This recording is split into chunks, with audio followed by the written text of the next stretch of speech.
నల్ల జాతీయుల, ఎర్ర జాతీయుల, తెల్ల జాతీయుల ఏ జాతి అయినా సరే పక్కన పెడితే ఒకప్పుడు బ్రిటిషోడు ప్రపంచంలో రవి అస్తమించిన బ్రిటిష్ సామ్రాజ్యాన్ని నడిపినోడు.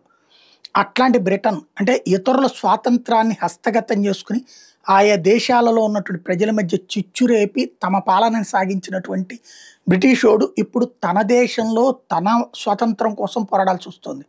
పాకిస్తాన్ నుండి వచ్చిన వాళ్ళు, ఆఫ్ఘనిస్తాన్ నుండి వచ్చిన వాళ్ళు, సిరియా నుండి వచ్చిన వాళ్ళు, బంగ్లాదేశ్ నుండి వచ్చిన ఇట్లాంటి వాళ్ళు అందరూ ఆ దేశంలోని భూభాగాలు వరుసపెట్టి తమ హస్తగతం చేసుకుంటుంటే ప్రత్యక్ష యుద్ధం కాకుండా పరోక్ష యుద్ధం చేస్తుంటాయి. చివరికి తమ దేశంలో తాము స్వేచ్ఛగా తిరగలేని పరిస్థితుల్లో తెల్ల జాతీయుల ఉద్యమాలు పతాక స్థాయికి చేరుతున్నటువంటి వేళ నిన్న పార్లమెంట్లో వాడి వేడి చర్చ జరిగింది.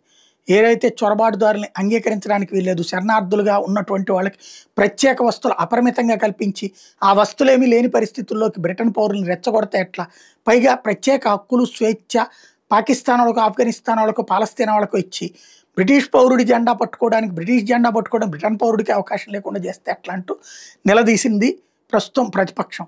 కీర్ స్టార్మర్ ప్రభుత్వం దీంతో డిఫెన్స్లో పడినట్టయింది.